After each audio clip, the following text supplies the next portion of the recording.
हम्म। हम्म।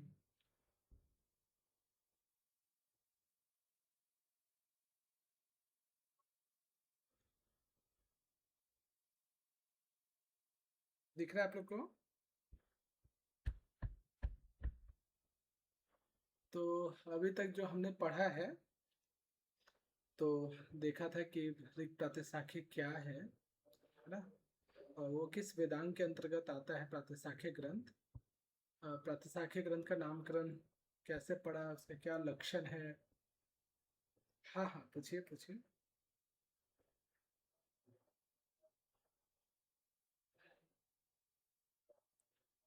अच्छा, साकल प्रातिशाख्य। साकल, ये जो है ना सामने दिख रहा है। हाँ, साकल प्रातिशाख्य। हाँ, तो हमने देखा था प्रातिशाख्य का नामकरण देखा था। ठीक है, इसके राइटर कौन है और प्रातिशाख्य के लिए क्या क्या शब्द प्राप्त होता है। यास्काचार्य और मैक्समुलर इत्यादि ने जो है प्रातिशाख्य और ऋग्वेद प्रातिशाख्य को लेकर क्या कहा है वो देखा। ठीक है, उसके बाद हमने ऋग प्रातिशाख्य का जो विभाजन क्रम है, प्रत्येक पटल में क्या विषय वस्तु है, क्रम से इसे याद जरूर कर लीजिएगा। ठीक है, फिर हमने सामणाक्षर का क्या सूत्र है, संध्यक्षर का सूत्र क्या है, वो कितने उनकी संख्या है। फिर अघोष का लक्षण क्या है, इसके लिए दो सूत्र आते हैं, वो सूत्र भी हमने देखा। उसके बाद सघोष वर्ण कौन कौन से होते हैं वो देखा, और सूक्ष्म अक्षर क्या होता है, उसका सूत्र क्या है। फिर हमने देखा स्वर भक्ति क्या होता है। ठीक है, और उसके दो भेद कौन कौन से होते हैं, उसके दो सूत्र हमने यहाँ देख लिया था। उसके बाद रक्त संज्ञा देखा था, रक्त संज्ञा क्या होता है। फिर संयोग क्या होता है।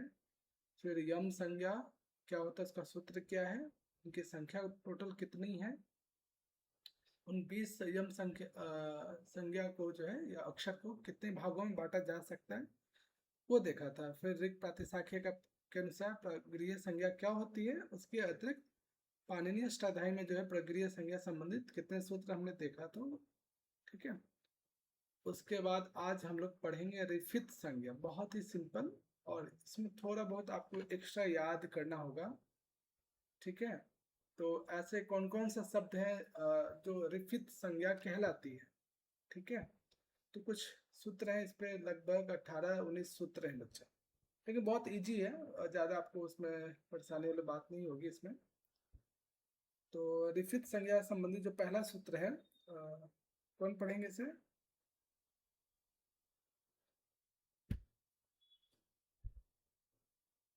हाँ। हम्म।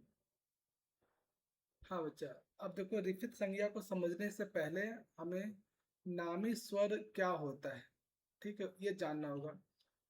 क्योंकि ऋग प्रातिशाख्य पढ़ रहे हैं, तो ऋग प्रातिशाख्य के अनुसार जो हमने सारे स्वर देखे थे, ठीक है, 12 स्वर देखा था, उनमें अ और आ को अगर छोड़ दिया जाए, ठीक है, बाकी जो अन्य जो स्वर बच रहे हैं, है ना, ये जो सारे स्वर है ये नामी स्वर होता है। लिखित संज्ञा को समझने के लिए पहले नामी स्वर समझना पड़ेगा। ठीक है, तो अ और आ स्वर अक्षर को छोड़ दिया जाए, ठीक है, तो बाकी जो शेष 10 बचते हैं ये क्या है, नामी स्वर है।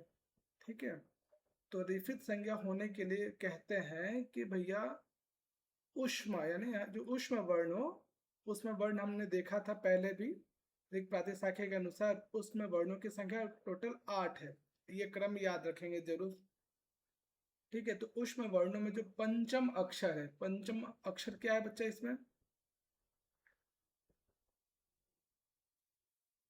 उष्म वर्ण में पंचम अक्षर क्या है? ऊ है? नहीं नहीं, उष्म वर्ण का पंचम जो अक्षर है क्या है? अंग है ना?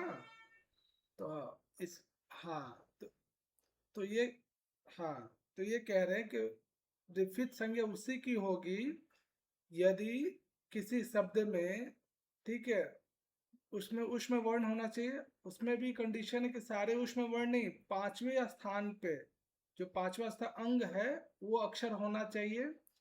और उससे जस्ट नामी पूर्व, उससे जस्ट पूर्व कोई ना कोई नामी स्वर हो, इनमें से कोई एक अक्षर। तो सूत्र क्या बनता शॉर्ट फॉर्म में कि नामी स्वर प्लस पांचवा ऊष्म वर्ण इजकल टू रिफित संज्ञा। इस सूत्र का भाव यही है। तो आपको बस ये समझना है कि रिफित संज्ञा का सूत्र क्या है। दूसरा समझना कि नामी स्वर कितने हैं। ठीक है। तो अ और आ को छोड़ दिया जाए तो जाते जितने भी सारे स्वर हैं वो नामी स्वर कहलाते हैं। तो नामी स्वर का प्रयोग करते हुए जो रिफित संज्ञा का सूत्र है उष्मा रेफी पंचमो नामी पूर्व। यानी किसी शब्द में यदि उष्म वर्ण आता है, ठीक है, और उष्म वर्ण से जस्ट पहले वो उष्म वर्ण पांचवा अक्षर वाला होना चाहिए, है ना, अंग होना चाहिए, उससे जस्ट पहले कोई ना कोई स्वर हो। कौन सा स्वर? नामी स्वर होना चाहिए। तो ये फॉर्मूला याद रखिएगा शॉर्ट फॉर्म में एज ए ट्रिक। तो ये रिफित संज्ञा का पहला सूत्र है। बहुत सारा है इसलिए ध्यान दीजिएगा इसको। क्लियर? कोई डाउट इसमें? ये सारे ये तभी समझ में आएगा जब आपको उष्म वर्ण पता हो, नामी स्वर पता हो, तभी आप रिफित बता पाएंगे। आगे चले। अगला है बहुत सिंपल, सूत्र में ही उसका भाव संग्रहित है। अंतोदात्तम अंतः। ठीक है। अंतः शब्द हो और वो अंतोदात हो। ठीक है। तो यानी ऐसा शब्द जिसके अंत में जो है अंतः आ रहा हो और वो अंत उदात, उसमें वो जो है उदात से अंत हो रहा हो। यानी उदात का क्या चिन्ह होता है ऋग प्रातिशाख्य में या ऋग्वेद में? कौन बताएंगे?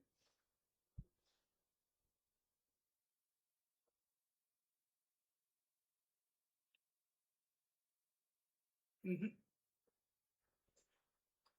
तो कैसे पता लगाएंगे कि यहाँ पे ये उदात का चिन्ह है, अनुदात का है? हम्म, नहीं नहीं नहीं। हाँ, उदात का कोई चिन्ह नहीं होता है मनीषा जी। ठीक है। तो हाँ, कोई बात है, उदात मतलब उसका कोई चिन्ह नहीं होगा। अनु हाँ, नहीं नहीं नहीं नहीं नहीं नहीं नहीं नहीं, वो स्वरित हो जाता है। वो स्वरित हो जाता है।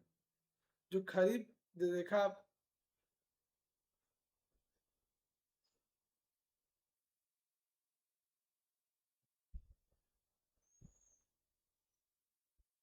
उससे पहले जो वह था उसमें कोई चिन्ह नहीं था ना, तो वही क्या उदात हुआ। वैदिक स्वर में जो आप द के ऊपर जो आप खड़ी रेखा देख रहे हैं तो वो स्वरित का चिन्ह है, और उस द से जस्ट पहले जो वह देख रहे होंगे आप, उसमें कोई चिन्ह नहीं है, तो इसका मतलब वो उदात का चिन्ह है। उदात का कोई स्पेसिफिक चिन्ह नहीं होता है। जैसे अनुदात का नीचे ये जो थ के नीचे दिख रहा है या अ के नीचे दिख रहा है, ये अनुदात है। ठीक है। और जैसे छ के नीचे कुछ भी नहीं है, त के नीचे कुछ भी नहीं है, व के नीचे है कुछ भी नहीं है, तो ये उदात है। और त के ऊपर ये वाला जो खड़ी रेखा देख रहे हो तो वो स्वरित का चिन्ह है। ठीक है। और ज़्यादा चिंता नहीं कीजिए, हम लोग अलग से वैदिक स्वर पढ़ना भी है डिटेल से, जिसमें हम लोग देखेंगे कि कौन कौन सा सूत्र होता है, कैसे हम संहिता पाठ से पद पाठ में जब करते हैं तो कैसे हम उसको चेंज करते हैं, सीखेंगे सब। ठीक है। अभी बस ये मोटा मोटी ध्यान रखिए कि उदात का क्या चिन्ह होता है, अनुदात का क्या चिन्ह होता है, और स्वरित का क्या चिन्ह होता है ऋग्वेद में। वही चीज अगर हम जाते हैं सामवेद में तो थोड़ा सा चेंज हो जाता है। कोई बताएंगे कि सामवेद में उदात अनुदात और स्वरित का क्या चिन्ह होता है, कैसे उसको प्रदर्शित करते हैं? एक से किसको दिन बताते हैं, प्रदर्शित करते हैं? संग...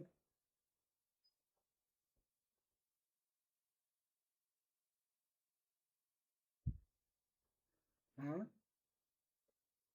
एग्जैक्टली, बहुत बढ़िया। अब मुझे लगा कि बच्चे उदात अनुदात स्वरित बोलेंगे, 1 2 3 बोल देंगे। बढ़िया है, याद किया आपने।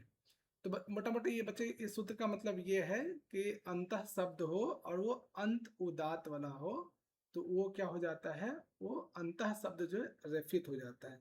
एग्जाम में कैसे आएगा पूछा जा सकता है बच्चा? आपको सूत्र पूछा जा सकता है, रेफित संबंधी सूत्र क्या क्या है। तो यदि आप याद रखोगे कि हाँ इस सूत्र से रेफित संज्ञा होती है तो आप कर पाओगे। दूसरा क्वेश्चन पूछा जा सकता है कि अंतः शब्द, यदि अंतो उदात है, अंत में उदात अगर आता है अंतः शब्द में, तो क्या वो रिफित हो सकता है? तो यस, हो सकता है। ठीक। तीसरा जो सूत्र है रिफित संज्ञा के लिए, स्पर्श चौशः प्रत्यय पूर्व पद्य। ये कह रहे हैं कोई ऐसा समास युक्त पद हो जिसके पहले क्या हो बच्चा, ऊषः, यानी ऊषा पद, पहला पद जो है, समास के लिए दो पद चाहिए। तो ये कह रहे हैं कि पहला पद क्या हो, ऊषा हो। ठीक है। और स्पर्श से, स्पर्श का मतलब यहाँ पे क्या बच्चा, हम्म, स्पर्श, स्पर्श का मतलब क्या बच्चा, कवर, चवर, बहुत बढ़िया। तो ये कह रहे हैं कि यदि पूर्व ऊषा, अगर पहले ऊषा पद है और उसके बाद क्या आ जाए स्पर्श, यानी स्पर्श वर्ड हो, तो जो ऊषा शब्द है वो क्या हो जाए, रिफित संज्ञा होगी। ठीक है। तो जैसे यहाँ पे आप देख सकते हो, ऊषा शब्द है, उसके बाद ब है, तो ब क्या है, स्पर्श वर्ण है या स्वर वर्ण है? हाँ, इसका मतलब ये उषा शब्द क्या है, रिफित संज्ञा है। इसमें भी उषा के बाद जो भ है वो स्पर्श वर्ण है, इसके लिए उषा पद क्या हो गया, ये रिफित संज्ञा, और ये क्या है, समास भी है। इसमें क्यों नहीं हुआ बच्चा, कहाँ स्वर है, कहाँ पे, ये वाला पद क्यों नहीं? हाँ, बहुत बढ़िया, उषा के बाद ऊ है। अब ऊ क्या है, स्वर वर्ण होता है, स्पर्श वर्ण नहीं होता है। तो ये जो है समास युक्त पद होने के बावजूद भी ये विपरीत संज्ञा उषा की नहीं होगी, क्योंकि उषा पद के बाद स्वर नहीं आना चाहिए, स्पर्श वर्ण आना चाहिए। वेरी गुड, समझदार है। सूत्र क्या है बच्चा, ये सूत्र याद रखेंगे। अभी तक हमने तीन सूत्र पढ़े, उष्मा रेफी पंचमो नामी पूर्व इति रिफित संज्ञा, दूसरा अंतोदात अंत, ये हो गया रिफित संज्ञा, तीसरा है स्पर्श चौश प्रत्यय पूर्व पद्य, ये तीन सूत्र अभी हमने देखा। चौथा जो सूत्र है एक पद का है, प्रातः, कहीं भी आपको प्रातः दिखे तो ऋक प्रातिशाख्य के अनुसार वो क्या है, इसकी रेफित संज्ञा हो जाएगी। क्लियर? इस सूत्र में तो कोई कंफ्यूजन नहीं है। चले आगे। यानी प्रातः शब्द यदि होगा तो वो ऑटोमेटिकली जो है ऋक प्रातिशाख्य के लिए वो उसको, उसका जो नाम हो जाए रेफित कहेंगे उसको। रेफित हो या रिफित हो एक ही है। ठीक है, चले आगे।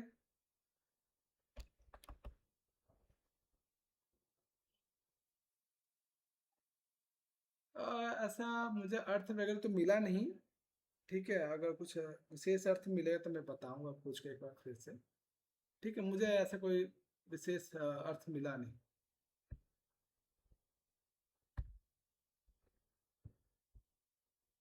चलो अगला देखो, देवम भा।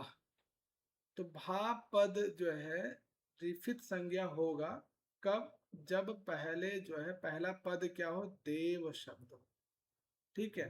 भा पद से पहले यदि देवम पद का प्रयोग हो रहा है तो भास क्या हो जाएगा, स्वयं भी स्वतः ही क्या रिफित कहलाएगा। कंडीशन यही है कि भास से पहले देव हो, देव के अलावा कुछ भी हो तो वो भास शब्द जो है नहीं हो। क्लियर है बच्चे? पांच सूत्र किसको, ये इन पांच में से कितने सूत्र याद हुए? कोशिश करो सूत्र यही याद कर लो। एक तो देख लो, पहला, दूसरा, तीसरा, चौथा और पांचवा, कितने सूत्र याद हुए सबको?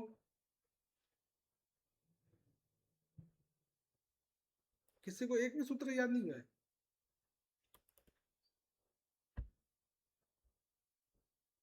हाँ, उष्मा रेफी, हम्म, हम्म, पूर्व पद्य, पूर्व पद्य, हाँ, बहुत है, देवम भा। ठीक है,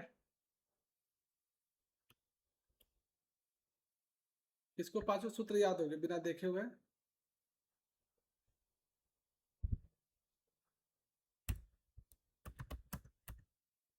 हम्म।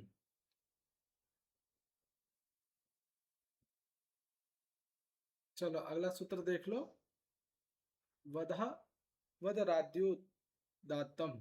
कह रहे कि जो वध शब्द है वो क्या हो सकता है? रिफित संज्ञा हो सकता है यदि वध शब्द जो है आदि उदात हो। ठीक है। वध पद जो है रिफित संज्ञा कब होगा? जब वध पद में जो है शुरुआत उसका आदि उदात अक्षर से, आदि उदात स्वर से हो रहा हो। ये छठा सूत्र है। कर अनुदातम, यानी कह पद भी रिफित संज्ञा होगा यदि कह पद अनुदात, जैसे वधा अनुदात, वधा आदि उदात हो तो वो वधा क्या हो? रिफित संज्ञा हो जाएगी। लेकिन कह जो शब्द है वो रिफित संज्ञा तभी होगी जो जब कह में जो है अनुदात का चिन्ह लगा। ठीक है। क्लियर? कोई समस्या? कोई डाउट बच्चा? ये थोड़ी सी आपको याद करने वाली चीज है, थोड़ा सा बोरिंग लग रहा होगा आप लोग को भी। मुझे भी ज़्यादा मज़ा नहीं आता इसको पढ़ाने में। तो लगता है जैसे डाटा एंट्री कर रहा हूँ। तो बस ये याद कर लो, याद कर लो। ठीक है। तो देखो आठवां अक्षर अविभा जो पद है रिफित संज्ञा होगी, सिंपल से। जैसे प्रातः शब्द आपने सीखा कि प्रातः स्वयमेव आपका जो है रिफित संज्ञा, तो वैसे ही अविभा पद भी रिफित संज्ञा, इसके लिए कोई कंडीशन वगैरह नहीं है। ठीक है। कोई समस्या यहाँ तक? बच्चा बोलो, कोई दिक्कत? याद हुआ कुछ कुछ सूत्र? इतना तो याद हो गया होगा कि अगर ऑप्शन में दिखेगा तो कर पाओगे। इतना तो माइंड में आ गया ना? चलो, चलो इसी बात पे कुछ पहले क्वेश्चन प्रैक्टिस कर लेते हैं, तभी तब तक आप लोग का माइंड जो है ना खुल जाएगा फिर। ठीक है, शुरू करें? अभी आप लोग नींद से जगे नहीं हो। चलो पहला क्वेश्चन है ईशा जाटनी आप ही के लिए। हाँ, पहला बताओ ईशा, क्या हो जाएगा? तो ईशा आपके तरफ नेटवर्क इशू है क्या?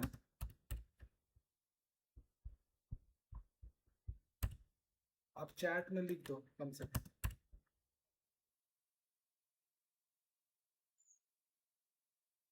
अच्छी दब दब की आ रही है। आवाज आ रही है बेहतर पहले से?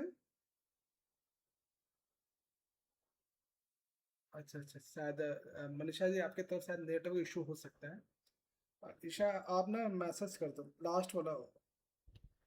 अच्छा, एक बार फिर से ज्वाइन करना आप, फिर से लॉग आउट करके दोबारा ज्वाइन करो। हाँ बढ़िया ईशा, है ना कि सबसे प्राचीनतम प्रातिशाख्य ऋग प्रातिशाख्य है। ठीक है, वेरी गुड। दूसरा क्वेश्चन है, मनीषा बोधा जी आप सुन पा रहे हैं? बताइए दूसरा क्वेश्चन का आंसर।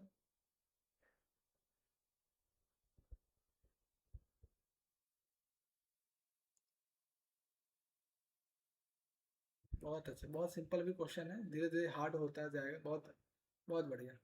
अगला क्वेश्चन है पवन।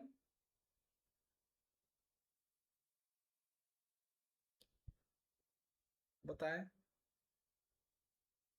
इसके बारे में तो सब। अच्छा, दिख नहीं रहा है? चलिए मैं पूछ लेता हूँ प्रातिशाख्य का। हाँ, प्रातिश हाँ, वेरी गुड। अगला क्वेश्चन है प्रकृति का।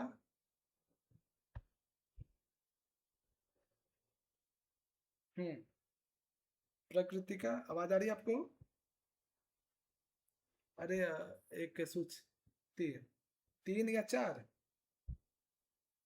तीन? चलो, पक्का तीन है? अच्छा बताओ, पटल कितने टोटल? पटल के, हाँ अध्याय 3 है, प्रत्येक पटल में 6 पटल हैं, तो 6 × 18, ठीक है, याद रखना। और आज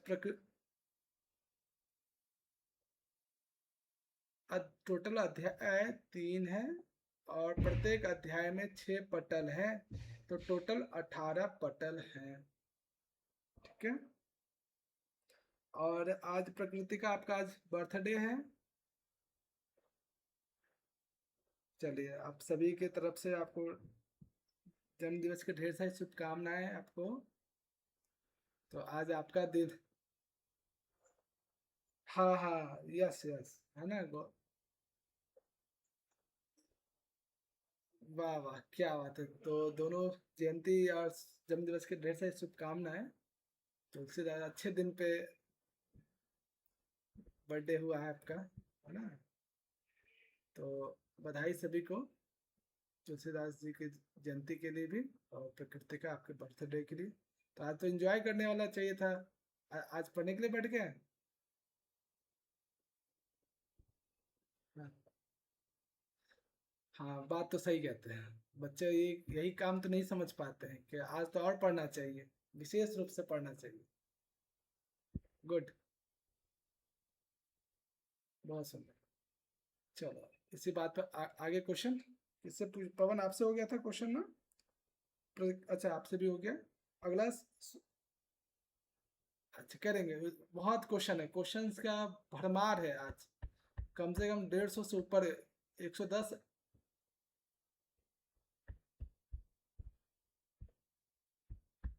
अच्छा नहीं आती है, अच्छा मैं देखूंगा तो, देखता हूँ, शायद मेरी रिकॉर्डिंग होती है, लगता है आप लोग की रिकॉर्डिंग नहीं हो पा रही क्या। अच्छा मैं देख लेता हूँ, उसको चेक कर लूंगा। किसी ने बताया ही नहीं, मुझे लगा कि मेरी हो रही है तो सबकी हो रही है। दिख रहा है आप लोग को। चलो, अ, बच्चा अनुज, अगला क्वेश्चन, पांचवा क्वेश्चन आपके लिए।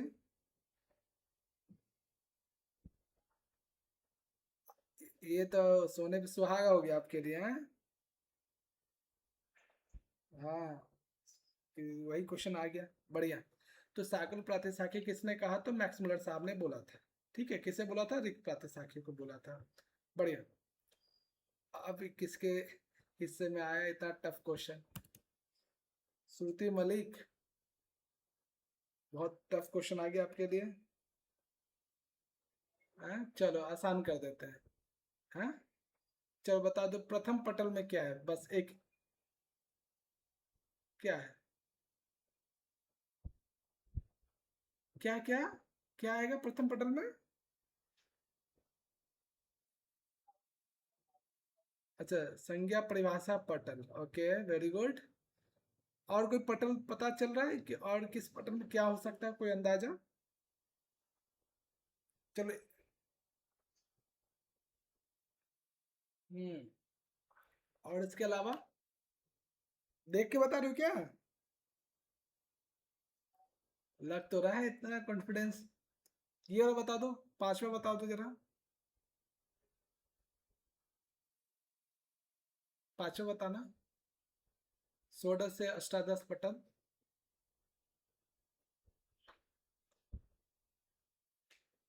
इतना टाइम नहीं लग, इतना टाइम नहीं लगना चाहिए इस वाले में, 16 से 18 पटल के मध्य में क्या है।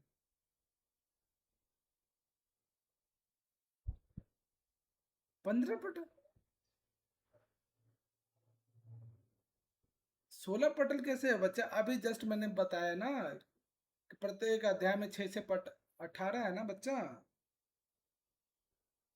ये 16 के चक्कर में क्यों पड़े हो, ये बताओ। पांच, हाँ, 16वें से 18वें तक। चलो, दो तो बता दिया आपने, बहुत बढ़िया। बाकी हाँ, अच्छा, श्रुति जो बता रही है 15वां का जो है ओंकार पटेल है, वो सही है क्या, बताओ।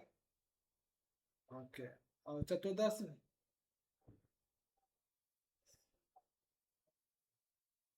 क्या क्या बताओ, त्रयोदश का क्या है? ओके। सामने सामने इस वजह से बता रहे हो?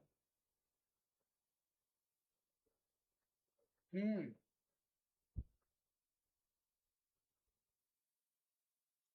हेलो।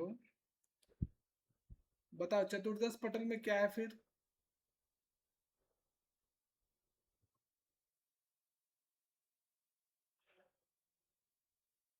भूल गए?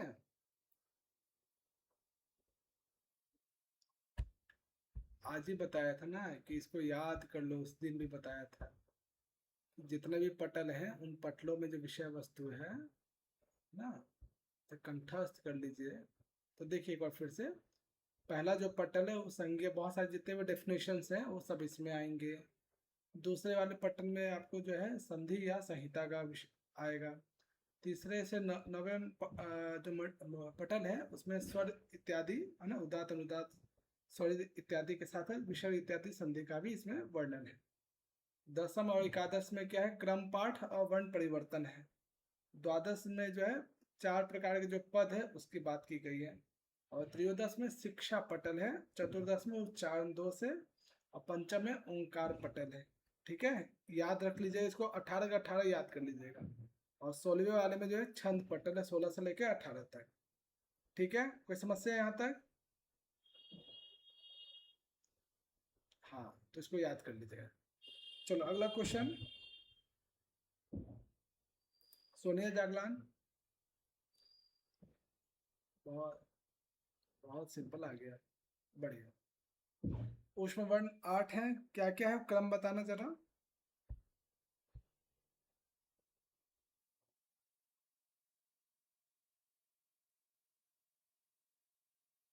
जीवा उपदमानीय, जीवा मूल्य का, उपदमानीय प। पहला अक्षर क्या था ऊष्म वर्ण का? हाँ, ठीक है, गुड।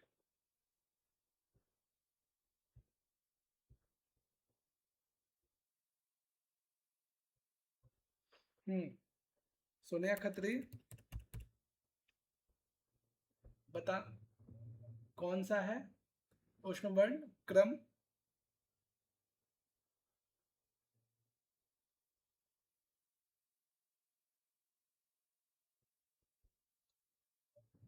हम्म। बी। अच्छा। आ, बताओ बच्चा, बाकी बच्चे बताओ, सही बता रही है? इसने बी बोल का, अभी जस्ट बताया था ना। हाँ। हाँ, ऋक प्रातिशाख्य ध्यान रखिएगा, ऋक प्रातिशाख्य के अनुसार जो है ऊष्म वर्ण है वो ह से लेकर जो है उपमानीय प तक है। ठीक है। चलो वर्षा, अगला बताओ, 9th और 10th नंबर।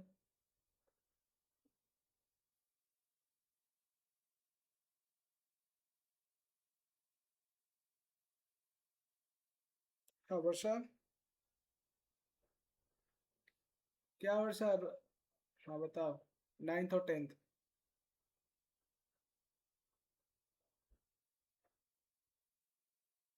9th का सब, चौथे वाला, और 10वां अघोष। सही है। बाकी बच्चे बताओ। अंत्या सप्त तेषाम अघोषा, वर्गे वर्गे च प्रथमो अघोषो। बढ़िया, गुड। योगिता, देखते हैं इजी है। दो, बताओ। 17, 21, 13, 11 अघोष वर्ड।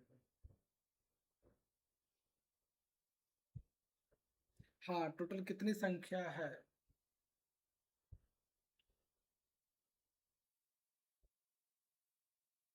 हाँ। हाँ तो काउंट करके बताओ कितने हैं।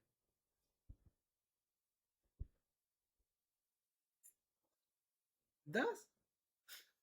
10 तो नहीं है। ऊपर जो सूत्र हमने पढ़ा ना उसी में ही है। पहले हमने पढ़ा ना। हाँ, 17 है। पहले वाला का जो है सूत्र जो है सप्त है ना, तो 7 उधर हो गए और इधर का जो है वर्ग। ठीक है, प्रत्येक वर्ग का जो है पहला और दूसरा जो अक्षर है वो अघोष, तो 5 में 10 इधर हो गया, 7 पहले का हो गया। ठीक है, तो टोटल 17 है। क्लियर बच्चा? 17 समझ में आ रहा है कैसे कैसे हुआ है? हम्म। हम्म। हम्म। हम्म। तथा। हाँ, पफ। ये 10 हो गए। और बाकी। ठीक है बच्चा, गुड। तो याद रखिएगा, पहले भी हम लोगों ने पढ़ा है इसको। ठीक है। चलो अगला क्वेश्चन नीलम खासा, बताओगे? हम्म। बताओ।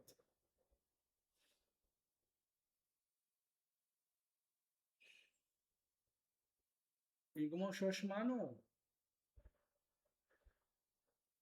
पक्का? और नीचे वाला का?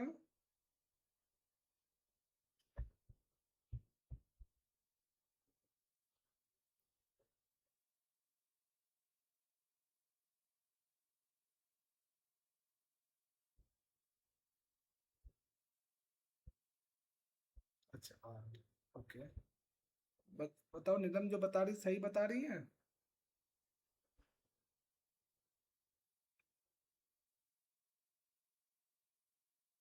बाकी बच्चे बताओ, ये दोनों जो है 12वां और 13वां, नीलम ने युग्म सूक्ष्माणु बताए।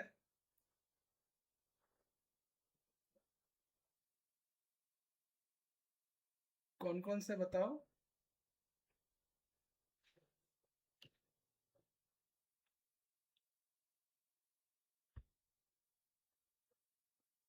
हम्म। कौन कौन सा? हाँ। हाँ, तो कितने होंगे?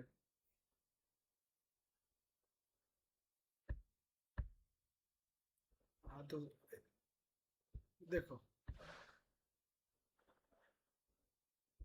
देख लो। दिखा? तो 10 है या 11 है? प्रत्येक वर्ग का अगर दो दो लेंगे तो 10 ही आएंगे ना बच्चा। हाँ, तो कई बार ऑप्शन भी जो है जानबूझ के मैंने बढ़ा के घटा के दिया था कि कितना ध्यान है आप लोग का। ठीक है। अच्छा, आज ही देखा था। चलो कोई नहीं। ठीक है। तो ध्यान रखना कि जो सूक्ष्मांड अक्षर है प्रत्येक वर्ग का जो है ना, युग्म स्थान पे, जो इवन स्थान पे होते हैं, जो सम स्थान पे होते हैं, दूसरे और चौथे स्थान वाले वही होते हैं। तो 5 दूना 10। ठीक है। वो, चलो ध्यान रखना। किससे क्वेश्चन नहीं पूछा गया अभी तक? सबसे पूछा गया है? कोई ऐसा जो अभी रह रहा हो? चलो फिर बाकी कुछ सूत्र पढ़ते हैं, फिर क्वेश्चन प्रैक्टिस करते हैं। चलिए आगे बच्चे लोग। चलो अभी हमने रिफित शब्द के बारे में पढ़ा था कि रिफित संज्ञा कौन कौन सी होती है। ये सूत्र अभी हमने देखा था। एक तो देखा था कि नामी पूर्व के बाद जो है पांचवा उष्म अक्षर हो तो रिफित संज्ञा हो जाती है। फिर हमने देखा था अंत शब्द जो है अंत उदात हो तो रिफित संज्ञा हो जाती है। फिर हमने देखा कि उषा पद भी रिफित संज्ञा हो सकती है यदि बाद में स्पर्श वर्ण हो। फिर स्वतः से प्रातः शब्द तो वो हो जाता है रिफित संज्ञा। भा शब्द हो लेकिन भा के पहले जो है देव शब्द हो तभी भा शब्द रिफित संज्ञा होती है। फिर हमने देखा कि वधा शब्द भी जो रिफित संज्ञा हो सकती है लेकिन वो वधा के आदि उदात हो। कह पद भी रिफित संज्ञा होगा यदि कह पद अनुदात। ठीक है। उसके बाद जैसे प्रातः स्वतः हो गया था उसी प्रकार अविवाह पद भी रिफित संज्ञा होगा। अगला जो सूत्र है तदाह, तदादह, ये कह रहे हैं बहुत सिंपल है कि इसको जब संधि विच्छेद करेंगे तद प्लस आ जाएगा और उसके बाद जो है अदह बने बचेगा। ठीक है, पूरा तोड़ोगे तो ये कह रहे हैं कि अधः पद भी जो है विफित संज्ञा हो सकती है। ठीक है, यदि उससे जस्ट पहले तद या तदा पद आए। ठीक है। तो यानी इस फॉर्म में यदि तदादह शब्द आ रहा है, तत् प्लस आ, तो आधा भी क्या हो जाएगा, अपने आप में जो है रिफित संज्ञा हो जाएगा। तो बस सूत्र याद रखिएगा। उसके बाद एक इंपॉर्टेंट बात ध्यान रखिएगा बच्चा, कि ऋग्वेद का जो अष्टक मंडल है उसका दूसरा जो नाम है प्रागाथ मंडल। जैसे नवम मंडल का दूसरा नाम क्या है,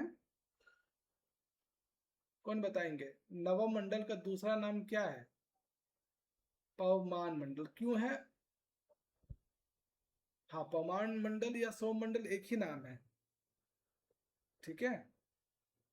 तो सोम मंडल क्यों कहते हैं? क्योंकि उसमें सोम संबंधी जो सूक्त है प्राप्त होता है सबसे ज्यादा। पवमान मंडल क्यों कहते हैं? क्योंकि सोम का दूसरा नाम भी पवमान है। पवमान का एक अर्थ पवित्र भी होता है, ठीक है। तो उसी प्रकार से ऋग्वेद का अष्ट मंडल जो है वो क्या है, उसका दूसरा नाम प्रागाथ मंडल है। प्रागाथ का जनरल जो मीनिंग होता है वो सुक्त होता है। हाँ, कुछ कह रहे हो क्या कोई?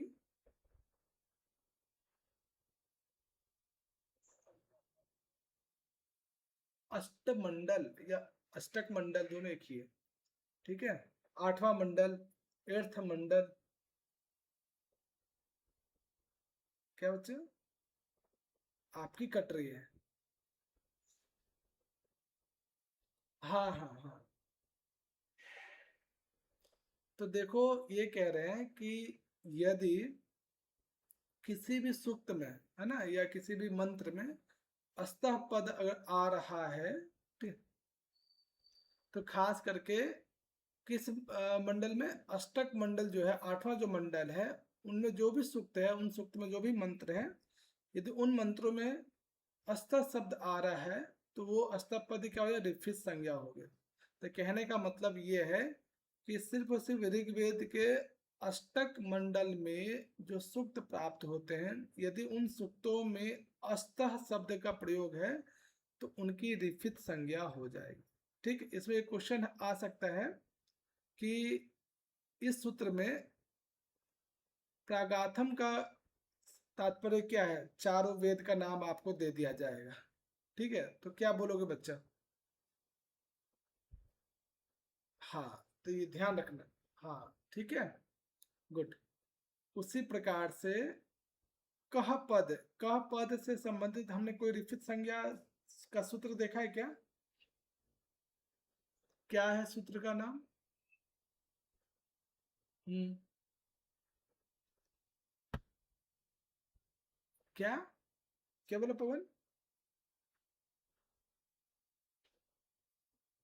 कह, हाँ, ये तो एतसे कह है। कह पद की रिफित संज्ञा होगी जब उससे पहले एतसे शब्द का प्रयोग हो। तो कह से पहले एतसे शब्द है, इसलिए कह पद क्या हुआ, रिफित संज्ञा हो गया, ठीक।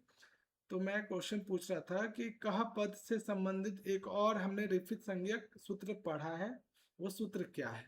या सूत्र नहीं तो भाव बता दूं? हम्म, ओके। कोई और बच्चा, पवन के अतिरिक्त कोई और ट्राई करेंगे? हम्म, अरे अभी जस्ट पढ़ा ना बच्चा, देखो।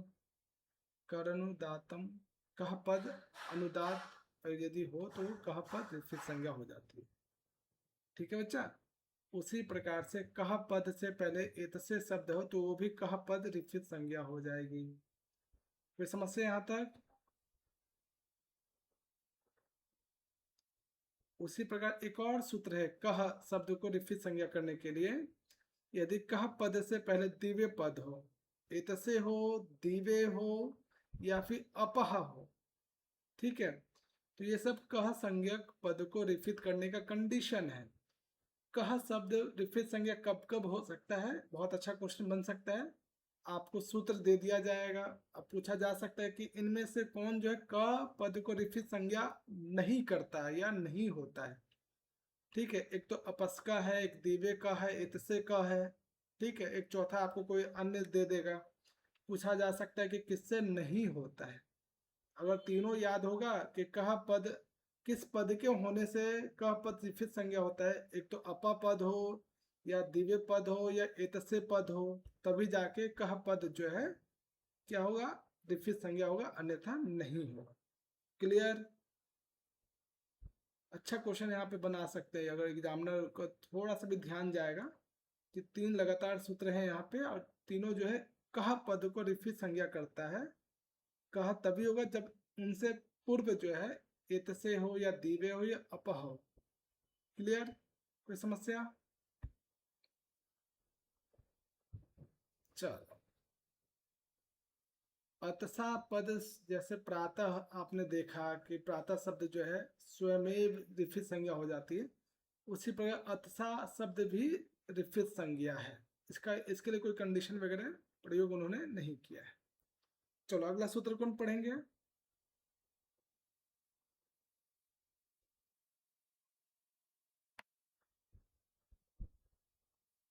हाँ, बहुत सिंपल है कि अस्त पद जो है इसकी भी क्या हो सकती है, रिफित संज्ञक हो सकता है यदि पूर्वम उससे पहले जो है वी उपसर्ग ना हो।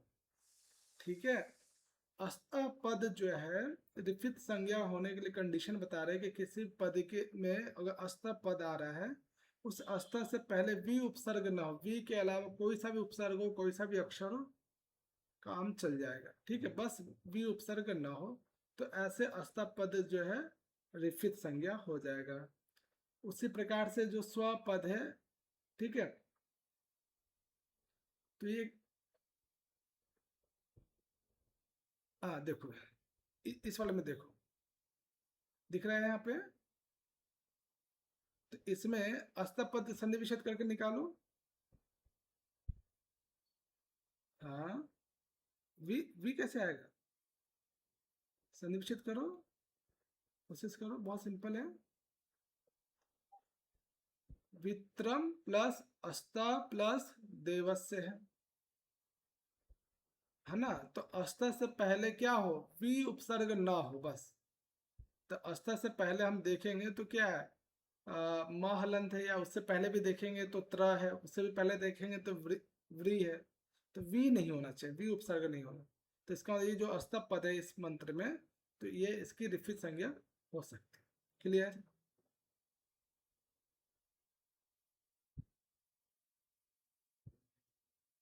जैसे आप अष्टाध्यायी पढ़ते हो, ठीक है, जब आप किसी शब्द रूप को या धातु रूप को या किसी पद की आप क्या करते सिद्धि करते हैं, तो आप कई बार देखा होगा कि इनकी संज्ञा हम पहले करते हैं, पहले उसको बताते हैं शब्दों की सिद्धि में कि यहाँ पे इसकी ये संज्ञा हो गई।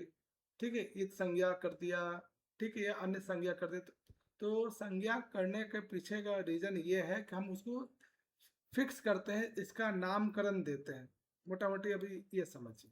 ठीक है, इसका यूज हम लोग करते हैं जब किसी शब्द की सिद्धि करते हैं, या कोई अगर हमें बहुत सारे कलेक्शन के चीज़ों को एक नाम देना हो, है ना, कि जहाँ जहाँ रिफित संज्ञा होगा तो ऐसे रिफित शब्दों का ये हो जाएगा।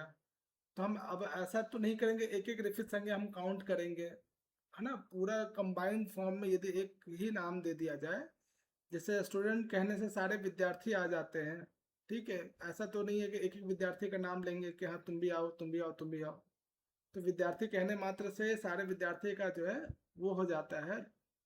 ठीक है, उसी प्रकार से रिफित संज्ञा करने के पीछे ऋक प्रतिशाख्या में ये है कि हम बता दें कि भैया इनको इनको रिफित संज्ञा नाम दिया गया, बस। ठीक है, चलो आगे देखो। स्व पद भी जो है रिफित संज्ञा हो सकता है। कब? जब स्व पद जो है स्वरित हो। स्वरित का चिन्ह हम जानते ही है, कैसा होता है बच्चा? स्वरित, स्वरित का चिन्ह परिदंडी, परी या खरी? हाँ, परिदंडी क्या हो जाएगा, वो अनुदात हो जाएगा। और जो खरी होगा इस तरह से वो स्वरित हो जाएगा, जहां कुछ भी चिन्ह ना हो किसी भी स्वर के नीचे, तो उदात हो जाएगा। ठीक है, इसके बाद भी और भी हैं, प्रचय इत्यादि भी हैं, तो हम लोग पढ़ेंगे वैदिक स्वर जब पढ़ेंगे ना तब। एक साथ ग्रामर एक साथ पढ़ाऊंगा इस तरह से तो बच्चे कंफ्यूज हो जाएंगे, बहुत बोरिंग चीज है, क्या पढ़ा रहे हैं सर, है ना, इसलिए मैं थोड़ा थोड़ा थोड़ा करके ग्रा अच्छा धन्यवाद। चलो देखो बच्चे यहाँ पे, तो अभी हमने देखा कंडीशन अप्लाई करके शुरू से। रिफिट संज्ञा थोड़ा सा टफ है बच्चा, इसको थोड़ा बार रिवीजन करना। तो देखा रिफिट संज्ञा होने के लिए पहला जो सूत्र पढ़ा कि भैया नामी उपसर्ग हो, सॉरी नामी स्वर हो, उसके बाद पांचवा अक्षर जो ऊष्म वर्ण का हो तो रिफित संज्ञा हो जाता है। फिर हमने देखा अंतः शब्द का क्या कंडीशन है, वो अंतोदात हो तभी हम अंतः शब्द को रिफित कहेंगे। फिर हमने देखा कि उषा पद रिफित संज्ञा हो सकता है, हाँ हो सकता है, लेकिन कंडीशन क्या कह दिया कि उषा पद के बाद कोई ना कोई स्पर्श वर्ण हो, ठीक है, और वो समास युक्त पद हो। प्रातः शब्द स्वयं रिफित है। भा शब्द कब होगा, जब देव पद हो। वदा शब्द कब होगा, जब आदि उदात के फॉर्म में हो।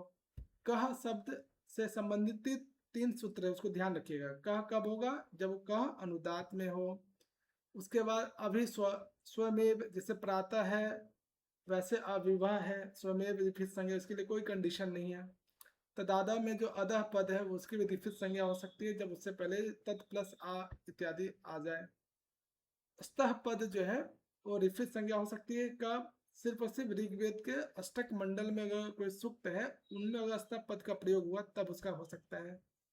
एतसे क दीवे कह, ये तब कह हो सकता है जब कह से पहले एतसे हो या दीवे हो, या फिर आपने कह से पहले एक और जो पढ़ा है अनुदात के फॉर्म में हो, या फिर अपह शब्द हो, तो कह पद रिफित संज्ञा हो जाएगा। अतसा प्रातः सेम रिफित संज्ञा हो जाएगी। अस्था पद कब होगा, जब उससे पहले वी उपसर्ग ना हो, वी के अलावा कुछ भी, ठीक। स्व हो सकता है कब, जब वो स्वरित हो, ठीक। अंतिम तीन सूत्र बहुत सिंपल है। अवह पद भी हो सकता है, ठीक है, सॉरी अवह नहीं, महापद। महापद जो है रिफित संज्ञा हो सकता है कब, जब उससे पहले अवह पद आए।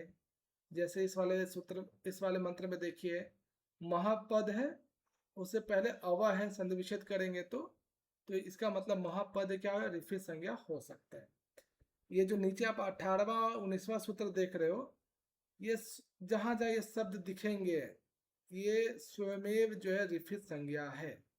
होता सनिता पोता निष्ठा सोता सविता नेता त्वष्टा माता जनिता भ्रातः, विशेष रूप से ये शब्द याद रखे बच्चे, भ्रातः, वातः अस्ताता जनिता धाता अधर्ता, ये रिफित संज्ञा है। उसी प्रकार से जामाता, ये सब विशेष है। जामाता हो गया, ये दुहिता हो गया, विशेष है ना। प्रशास्ता अविता पीता दोषा वस्ता, ये भी इंपॉर्टेंट है। उसके अलावा ये जो दो है वो सभी रिफित संज्ञा है। बच्चा विशेष रूप से इसको जरूर ध्यान रखना है ना, जिसमें भ्राता हो गया, जामाता हो गया, दोषावस्था हो गया, इसको याद रखें। क्लियर बच्चा, कोई डाउट रिफित संज्ञा में किसी प्रकार का? क्लियर, तो क्वेश्चन प्रैक्टिस किया जाए। हम्म,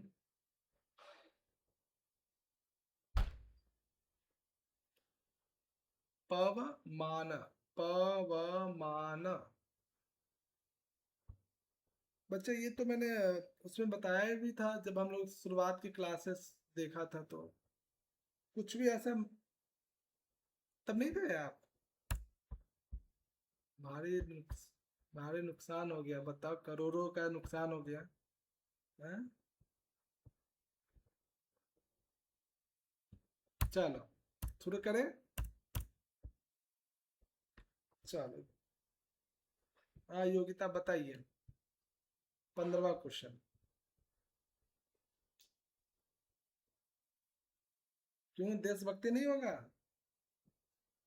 क्यों? देशभक्ति, अगर किसी ने मान लो कि कोई याद नहीं किया होगा तो पक्का भार्या भक्ति या गुरु भक्ति या देशभक्ति जरूर लगा के आते हैं। चलो भाई, लगता है देशभक्ति तो होगा ही होगा, यदि कोई पढ़ के ना जाए। भार्या भक्ति समझते हो? अच्छा, यहाँ तो लड़कों की संख्या है। भार्या मतलब भाभी, अरे भार्या का मतलब है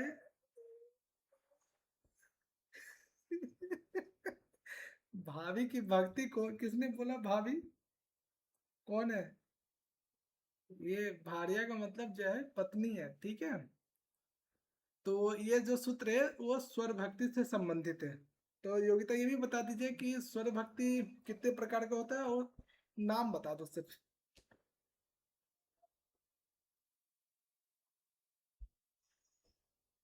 हाँ, स्वर भक्ति के कितने भेद होते हैं? अब योगिता देख रहे हो क्या?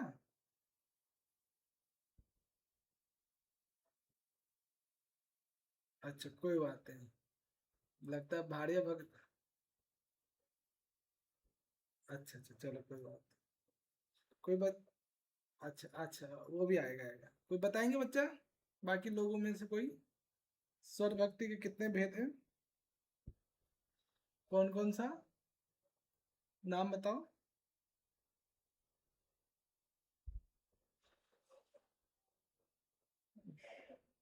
हम्म। यानी एक तो दीर्घ स्वर या दीर्घ तरा या द्राघियसी, ठीक। दूसरा क्या हो गया, ह्रस्व स्वर भक्ति। ठीक है, दो है स्वर भक्ति के भेद। और हमने देखा भी था कि कैसे हम पहचानेंगे कहाँ पे दीर्घ है स्वर है या फिर ह्रस्व स्वर भक्ति है। ठीक है, गुड। तो योग्यता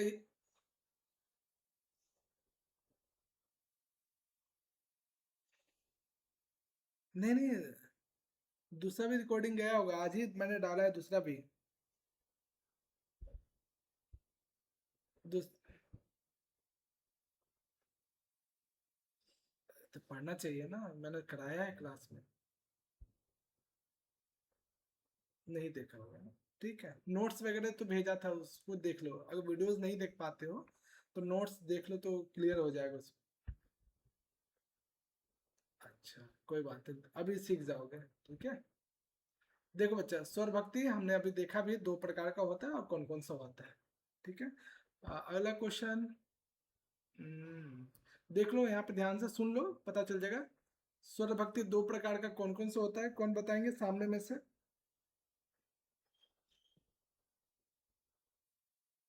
फर्स्ट वाला। ठीक है, बढ़िया। दो भेद, हरस स्वर भक्ति और द्रागियसी या दीर्घ स्वर भक्ति या दीर्घतरा, एक ही नाम है। ठीक है। चलो ये बताओ, अगला क्वेश्चन है। ईशा।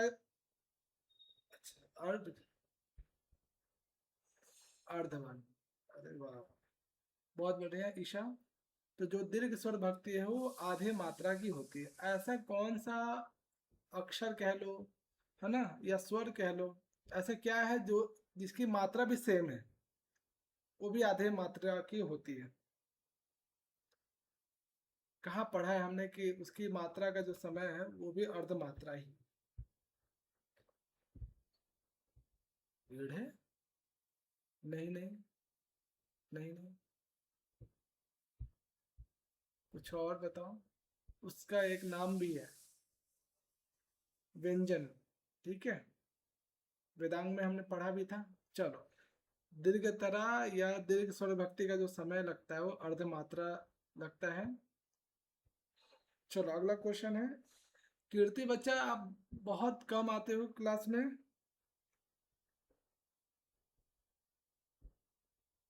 क्यों? तो घर में और किसी का फोन नहीं था? अच्छा। हाँ, तो बहुत सारा छूट गया होगा, तभी तो आपको बिल्कुल समझ में नहीं आएगा। रिकॉर्डिंग्स वगैरह थोड़ा सा, या नोट्स वगैरह, या फिर दोस्तों से बात कर लेना। ठीक है, कवर करने का प्रयास करना। चल तो सुनो आप अब ये ध्यान से ना। मनीषा जी बताइए, दोनों क्वेश्चन। हम्म।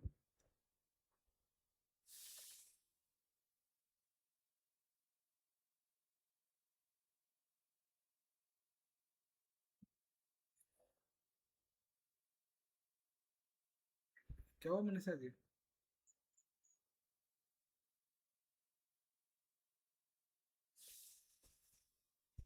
देखो, हर्ष स्वर होता तो एक मात्रा होता है। यहाँ पे भक्ति शब्द ऐड हो गए तो ऋक प्रातिशाख्य के अनुसार पूछा जा रहा है। कंफ्यूजन मत होइएगा कि कई बार क्या है कि जल्दीबाजी में बच्चे अच्छा हरस स्वर है, एक मार दो। यहाँ तो चलो ऑप्शन में मैंने एक नहीं दिया, लेकिन पूरा पढ़ने पे आप देखेंगे हरस स्वर भक्ति शब्द है। ठीक है, इसका मतलब ये ऋक प्रातिशाख्य के अनुसार पूछा जा रहा है। तो क्या होगा बच्चा, कौन बताएंगे?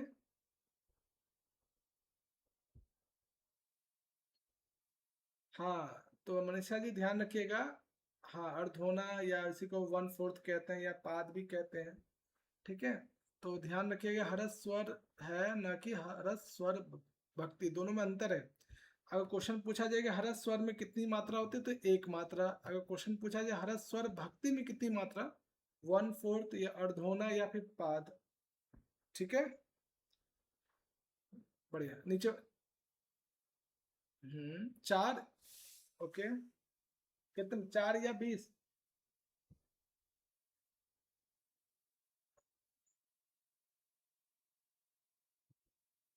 हाँ।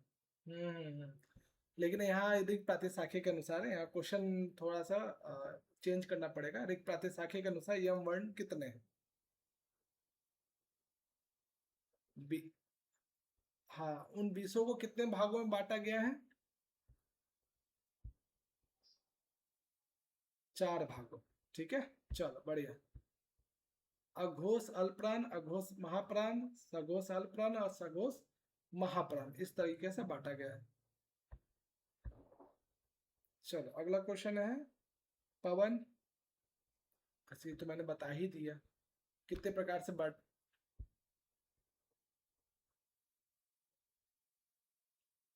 हम्म,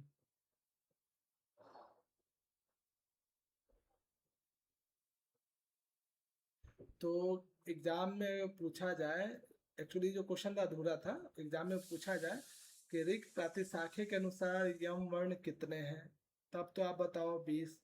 अगर पूछा जाए पाणिनि शिक्षा के अनुसार या अष्टाध्यायी के अनुसार कितने हैं, तब उसके अनुसार 4 जो हमने सीखा है वो। ठीक है, तो कंडीशन देख लीजिएगा किसके अनुसार पूछा जा रहा है। ठीक है, चलो। पवन, कौन नहीं, कौन नहीं है?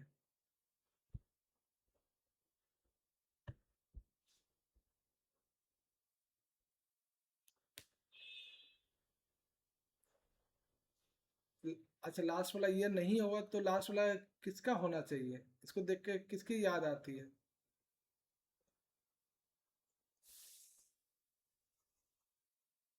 आ रही है ना, बढ़िया। हाँ, बहुत सुंदर। ठीक है बच्चा, तो इसको याद कर लेना, करिक प्रातिशाख्य में जो यम वर्ण है उनको 4 भागों में बांटा गया है, और टोटल 20 है। अघोष अल्पप्राण, अघोष महाप्राण, सघोष अल्पप्राण और सघोष महाप्राण के डिवीजन में जो है डिवाइड किया गया है। ठीक है, प्रकृति का बता बच्चा, अगला क्वेश्चन। ज्यादा भारी आ गया। चलो बताओ बच्चा, देखे जरा। हाँ, हाँ, हाँ, देखो देखो देखो। अच्छा, ये जो है ना, प्रत्येक वर्ग का जो पहला अक्षर होता है वो अघोष अल्पप्राण हो जाएगा। प्रत्येक वर्ग का जो दूसरा अक्षर होगा अघोष महाप्राण हो जाएगा। प्रत्येक वर्ग का जो तीसरा अक्षर होगा वो सघोष अल्पप्राण होगा। प्रत्येक वर्ग का जो चौथा अक्षर होगा वो सघोष महाप्राण होगा। और प्रत्येक वर्ग का पांचवा अक्षर क्या होता है बच्चा, कौन बताएंगे? बहुत सुंदर, गुड, क्लियर। मनीषा जी आपको? अनुज, प्रकृति का आपका है ना? बताओ बच्चा, 23वां नंबर।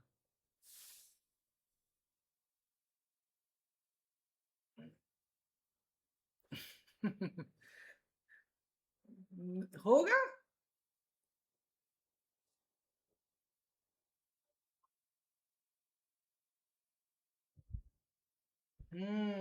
क्वेश्चन में गड़बड़ है।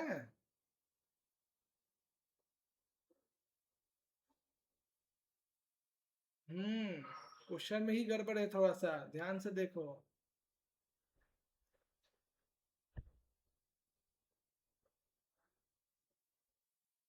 कौन सा नहीं बच्चा?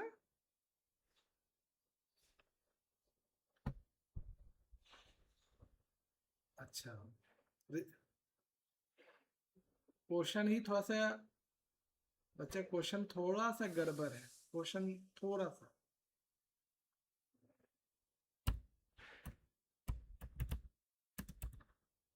हम्म। चलो देखो यार, प्रक्रिया करने वाले जो सूत्र है, कितने हैं बच्चा एक प्रातिशाख्य में? पाणिनि अष्टाध्यायी वाला छोड़ दो। देखो,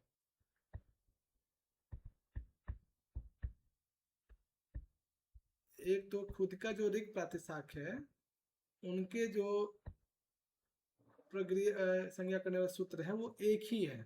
ठीक है, ध्यान रखिएगा।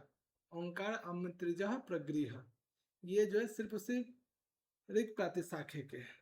ठीक है, इसके अतिरिक्त तो जितने भी हैं बच्चा, इधर द्विवचन प्रक्रियम पदम च अन्य, ठीक है, ये अपूर्व पंतांतगश्च या षष्ठाद्य द्विवचन अंत भाज्य त्रयो दीर्घा, ठीक है, या फिर अस्मे युष्मे त्वे अमिच प्रगृह, ये पाणिनि अष्टाध्यायी के हैं। क्वेश्चंस थोड़ा सा चेंज करना होगा। ठीक है,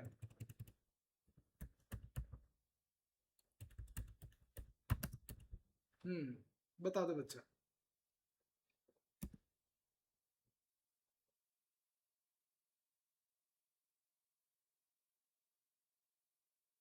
हम्म। ठीक है, प्रकृति का समझ में आया? क्वेश्चन थोड़ा सा मिस्टेक था। बाकी जो आप नीचे देख रहे हो, वो बच्चा ऋग प्रातिशा ये सॉरी पाणिनि अष्टाध्यायी का है ना? देख, देखो, है ना? तो ध्यान रखना कि तुलनात्मक दृष्टिकोण से, इसलिए मैं थोड़ा सा बता दिया आप लोग को कि ताकि एग्जाम में आपको पता होना चाहिए कि ऋग प्रातिशाख्य का प्रगृह्य का सूत्र कौन सा है और पाणिनि अष्टाध्यायी में कौन सा है। क्योंकि क्वेश्चंस अब डायरेक्टली आते नहीं है बच्चे, आपको थोड़ा सा तो घुमा के क्वेश्चंस पूछेंगे ही पूछेंगे। पहले वो होता था 2019-20 से पहले कि बहुत सिंपल सिंपल क्वेश्चन पूछ लेते थे, अब वो नहीं पूछते हैं। अब आपको अलग से सोचना पड़ेगा। चलो अंतिम क्वेश्चन, अनुज।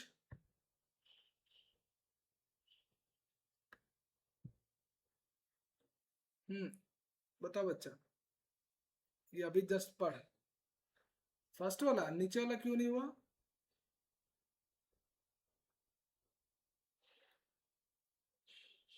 हाँ, हाँ, ये वाला स्पर्श करते, स्पर्श किसको करते?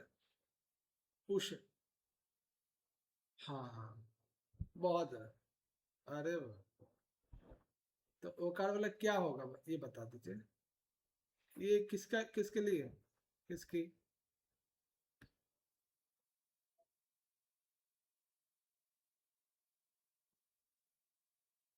अरे वाह, बहुत बढ़िया बच्चे, बहुत बढ़िया। तो ये 24 क्वेश्चन। ठीक है, अब जो कुछ क्वेश्चंस ऐसे हैं जो एग्जाम में 2019 से लेकर 2026 तक पूछे गए हैं बच्चे। ठीक है, ऊपर वाला तो ऐसे जनरल क्वेश्चन था जो हमने अभी पढ़ा है ना, उसके आधार पर बना हुआ है। नीचे अभी आप क्वेश्चन देखोगे, ये एग्जाम में पूछा गया है किस प्रकार से अभी तक पूछा गया। ये जो क्वेश्चन 2019 का है, और हर साल एक क्वेश्चन दो क्वेश्चन पूछे गए हैं बच्चे। चलो अगला, चलो आप सबके लिए है, ओपन है ये। बताओ बच्चा, क्या आएगा? अरे, अरे सप्त वाले बच्चे, स, अरे बच्चा सप्त वाले कौन है? सप्त वाले आप कोई बोलेंगे ही नहीं कि कौन है। रिकॉर्डिंग है मेरे पास। ईशा आपने बताया? अच्छा, आपने प्रकृति का। देखो कभी, यही चीज जो है ना मेन एग्जाम में भी, एक्साइटमेंट में जो है ना, बिल्कुल नहीं अपने आप को रखना है। सबसे ज्यादा मिस्टेक जो होता है कि हमें पता चल जाता है विद इन 2 सेकंड में, अरे ये तो इजी क्वेश्चन, ये तो मुझसे हो ही जाएगा, उसी में सबसे ज्यादा चांसेस होते हैं मिस्टेक होने का। तो कोशिश कीजिएगा कि क्वेश्चंस को पूरा पढ़िए, अक्षरशः एक एक अक्षर पढ़िए कि क्या कहता है। और दूसरा क्वेश्चन जहाँ मिस्टेक होता है वो अस्थि और नास्ति वाला जो शब्द आता है उसमें मिस्टेक करते हैं बच्चे। नास्ति की जगह अस्थि पढ़ के आते हैं और अस्थि वाला लगा के आ जाते हैं। तो क्वेश्चंस को अक्षरशः पढ़िए क्या कह रहा है और साथ साथ ऑप्शंस भी देखिए। हड़बड़ाना बिल्कुल भी नहीं है। निगेटिव मार्किंग अभी तक नहीं है, अच्छी बात है, ठीक है। चलो, तो इसका क्या हो जाएगा, 8 सामनाक्षर हैं किसके अनुसार, ऋग प्रातिशाख्य के अनुसार। क्लियर, कोई समस्या? चलो आगे चलते हैं। ये भी 2020 का क्वेश्चन है। बताओ बच्चा इसका क्या होगा।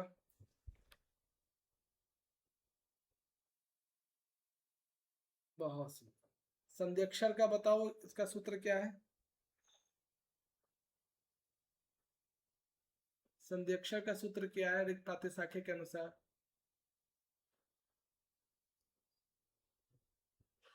सब भूल गए। तथा, हाँ तथा, संधि विच्छेद करके भी बोल सकते हो, है ना, तथा चत्वारी।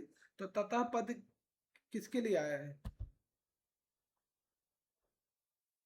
हाँ, समराक्षर के लिए आया है, ठीक है, गुड।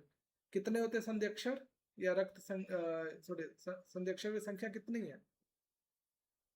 अच्छा, बढ़िया। चलो इनमें से बताओ।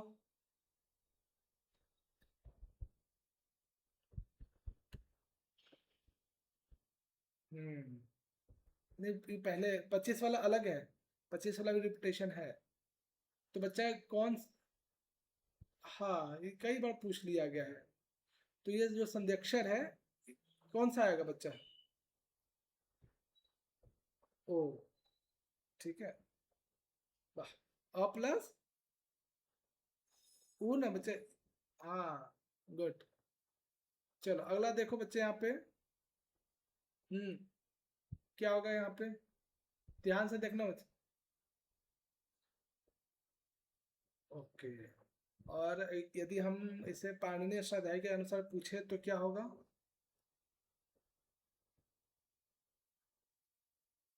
हम्म, तो सूत्र क्या है, बताया था, सूत्र भी बताया था वहां पे भी अलग से। हाँ, हाँ, याद आया, ठीक है, गुड। ध्यान रखना तुलनात्मक दृष्टिकोण से पढ़ो। बाकी बच्चे समझ में आ रहा है ना, कोई समस्या तो नहीं है। चलो अगला क्वेश्चन देखो। हम्म, अब यहाँ सब फंसेंगे क्योंकि ये तो मैंने बताया ही नहीं। ये चूंकि ऋग प्रातिशाख्य का विषय वस्तु नहीं है, लेकिन ये पाणिनि अष्टाध्यायी का और खास करके भाषा विज्ञान जब हम लोग पढ़ेंगे उसका विषय वस्तु है। मुझे लगा थोड़ा सा यहीं पे बता दूं, इसलिए मैंने ये क्वेश्चन को रखा। चलो अंदाजा मारो, थोड़ा सा अगर आप एलिमिनेट करके भी करो तो काम चल सकता है, इसका आंसर निकाल सकते हो आप। थोड़ा सा भी ध्यान रखोगे तो हो जाएगा। हम्म,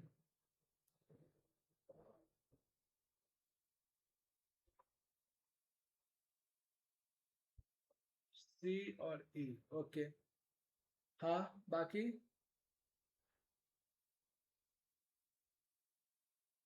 ओके। और कोई बच, ए और डी। तो जब हम लोग भाषा विज्ञान पढ़ेंगे बच्चा तो वहाँ पे स्वर बहुत डिटेल से पढ़ेंगे कि कैसे 52 अक्षरों को जो है संघर्षी इत्यादि अक्षरों में बांटा गया है। अर्ध स्वर कितने होते हैं, स्वर कितने होते हैं, व्यंजन कितने होते हैं, संघर्षी क्या होता है, अध संघर्षी क्या होता है, बहुत सारे वहाँ पे देखेंगे। तो यहाँ पे जो यहाँ यहाँ पे जो अर्ध स्वर है, और म्यूट कर लेना अपना। तो यहाँ जो अर्ध स्वर है य और व, ठीक है, इन दोनों को जो है अर्ध स्वर के श्रेणी में रखा गया है, यानी ए और डी। गुड, वेरी गुड बच्चा।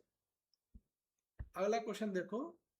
चलो ये बताओ बच्चा, ये किसके विषय में बोला जा रहा है।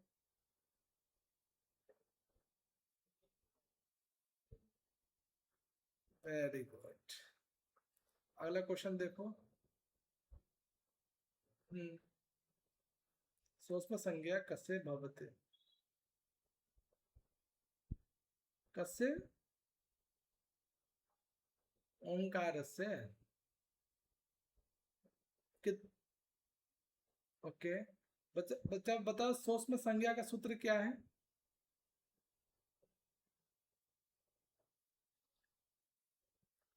युग्मो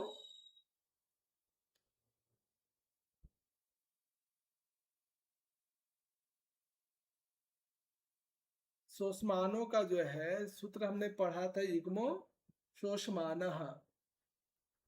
तो बताओ बच्चा,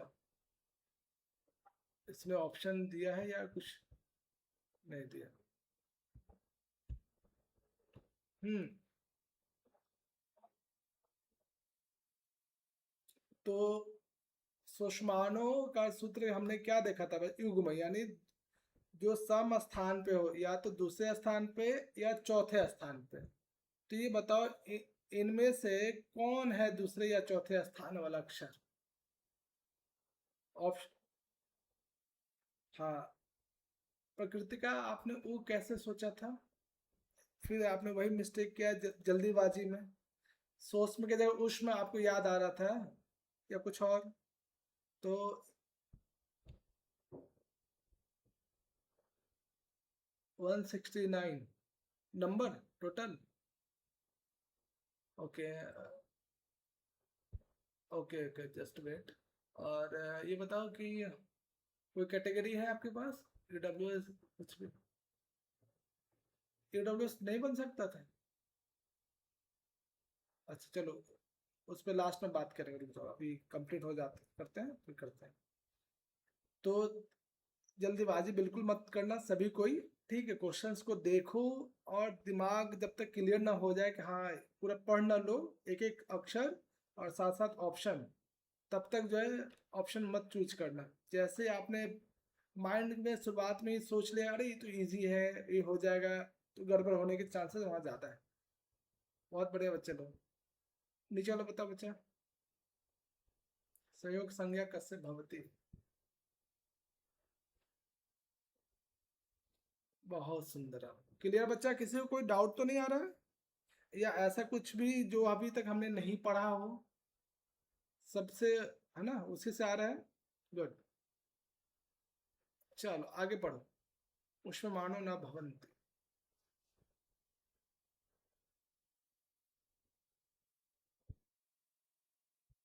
अरे वाह, पूरा ऑप्शन देख लो। इसलिए आधा, इसलिए आधा देखा है तो। हम्म, हाँ हाँ। ए,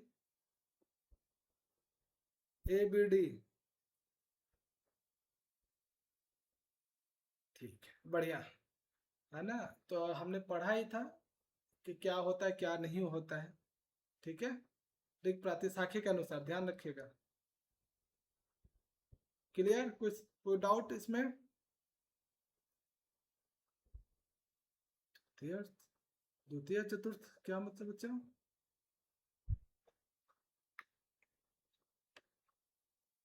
ज्यादा कंफ्यूज मत हो, है ना? दोबारा रिवीजन कर लेना बच्चा। चलो ये बताओ, देखो ये जस्ट 2025 का था, वो 2020 का था। ठीक है, तो संध्यक्षर दो बार पूछा गया है। इसका बता दो बच्चा, संध्यक्षर वाला।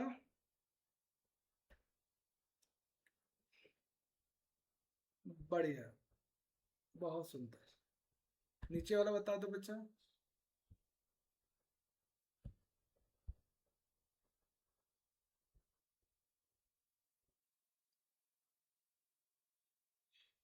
अष्टो सामनाक्षर, बहुत सुंदर। नीचे वाला।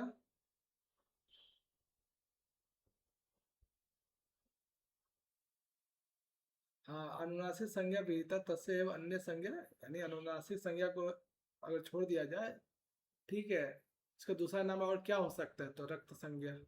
ठीक है, गुड। हाँ, ये 2026 का क्वेश्चन है। चलो बच्चा बताओ, ये अभी जस्ट जो एग्जाम हुआ है जून 2026 उसका है।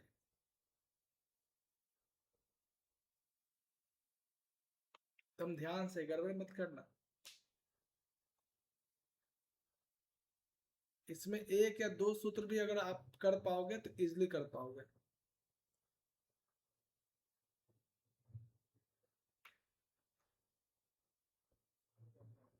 सी वाले यानी थर्ड ऑप्शन। ओके।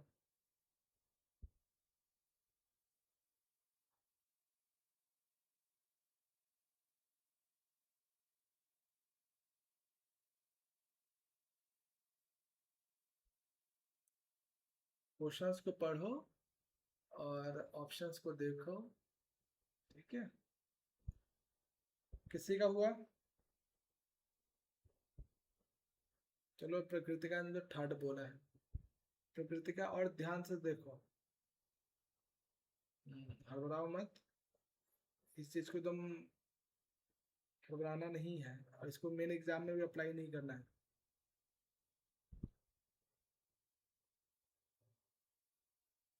बहुत सिंपल है, और कुछ तो आप सामने सामने देख सकते हो, है ना। पूर्व भाग अक्षरांगम, वर्गे वर्गे प्रथमो, और अनुनासिकः। तीन तो आप इजिली कर सकते हो, चौथा और पांचवा भी कर सकते हो अगर उसका मतलब समझ में आ रहा होगा तो। चलो ये बताओ, अनुनासिक क्या होता है? अरे इसमें इसमें इसमें इसमें इसमें रक्त संज्ञा हो गया। पूर्व भाग अक्षर, है ना, पूर्व भाग अक्षरांगम, ये क्या होता है? स्वर भक्ति का। वर्गे वर्गे प्रथमा, ये क्या होता है? अघोषा। कितने ऑप्शन है? एक दो तीन चार पांच है। तो ए का पांचवा, यानी लास्ट वाला क्या होगा? ए होना चाहिए, यानी दो ऑप्शन तो ऐसे खत्म हो गए। एलिमिनेट करके भी कर सकते हो बच्चा, अगर दो या तीन अगर आता है तब भी। हम दोनों में से हमें सिर्फ दो का नहीं आ रहा है, डी और ई का नहीं आ रहा है। ठीक है। तो ऐसे भी कर सकते हो कि दूसरा देखो, पूर्व भाग अक्षर चौथे नंबर पे होना चाहिए, ए के जस्ट बाद चौथा आना चाहिए स्वर भक्ति। ए के जस्ट बगल में क्या है? बी वाला पार्ट है, इसका मतलब ये कर, यही होगा, ज्यादा चांसेस है। अगर आपके पास ऑप्शन नहीं है, चौथा पांचवा बिल्कुल नहीं आ रहा है, तो ऐसे करके देख सकते हो। ठीक है। ये वाला क्यों नहीं हो सकता कि ए के जस्ट बाद जो है सी है, और सी किसका है? ये बड़े बड़े प्रथमा, लेकिन हमें चाहिए दूसरा स्थान वाला स्वर भक्ति का डेफिनेशन। तो एलिमिनेट करके भी कर सकते हो। अब ये देखो, अंतस्थ प्लस उत्तरा, अंतस्थ वर्ण के बाद जो अक्षर आता है वो क्या कहलाएगा? अंतस्थ वर्ण क्या है बच्चा, कितने हैं इन जनरल, कितने हैं? अ, ठीक है। उसके बाद क्या आते हैं? उष्म वर्ण आते हैं। तो ये किसका डेफिनेशन दे दिया गया? ये उष्म का दे दिया गया है। ठीक है। स्पर्शोभ्यो अनंतरा, स्पर्श वर्ण से के बाद, अनंतरा मतलब के बाद। तो स्पर्श वर्ण के बाद कौन सा वर्ण आता है? कौन सा अक्षर आता है स्पर्श वर्ण के बाद? टोटल स्पर्श वर्ण कितने हैं? 25 है। 25 है। माँ के बाद क्या आएगा? कौन कौन से? तो इसका मतलब ये जो है लास्ट वाला, ये किसका लक्षण दिया? अंतस्थ का दिया। तो भैया ऐसा बात है कि एग्जामिनर जो है कभी भी आपको थाली में परोस के नहीं देगा सीधा सीधा। थोड़ा सा आपका बुद्धि मस्तिष्क लगाना पड़ेगा। ठीक है, कि क्या कह रहा है, इसलिए कहा जाता है बार बार फोकस कीजिए, ऑप्शंस को देखिए, एक एक अक्षर को पढ़िए, उसका भाव निकालिए क्या कहना चाह रहा है। ठीक है। डी और ई में बहुत ज्यादा सोचना नहीं था, बस ये था कि हाँ, इसका मीनिंग निकालो क्या है, एक एक शब्द को तोड़ दो, संधि विच्छेद हो सकता तो संधि विच्छेद कर दो, समास हो सकता तो समास कर दो, उपसर्ग प्रत्यय कुछ लगा तो उसको देखो, तो उसके माध्यम से भी कर सकते हो। ठीक है। क्लियर? बहुत अच्छा क्वेश्चन था ये, बहुत बढ़िया, जिसने बनाया बहुत दिमाग लगा के बनाया। ठीक है। और इसके बाद जो है लगभग 110 क्वेश्चन है। ठीक है। और ये 110 जो क्वेश्चन है, जो पूरे पीडीएफ में अगर अच्छे से पढ़ा होगा तो सारे क्वेश्चन इसको कर लोगे आप लोग। तो ये मैं आप लोग को होमवर्क देता हूँ, ईमानदारी से आप लोग खुद ही पहले कोशिश कीजिएगा बनाने का। पहले क्या कीजिएगा, पूरी पीडीएफ को जो मैटर है उसको पहले पढ़ लीजिएगा अच्छे से, ठीक है। उसके बाद क्वेश्चन अटेम्प्ट कीजिए 110। अब मुझे बताइएगा कल के ईमानदारी से कितने सही हुए, ठीक है। पहले रिवीजन करके उसको अटेम्प्ट कीजिएगा, ठीक है। 110 क्वेश्चन मैं नहीं कराऊंगा, ये आपके खुद के लिए है, ठीक है।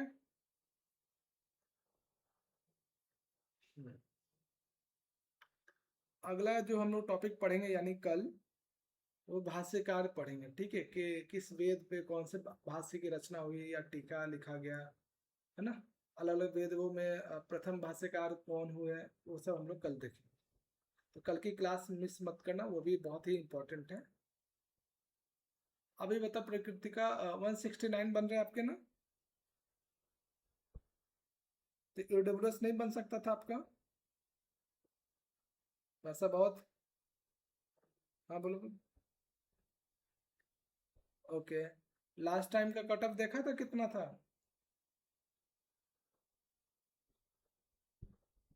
नहीं, लास्ट टाइम जो कट ऑफ आया था क्या आया था पता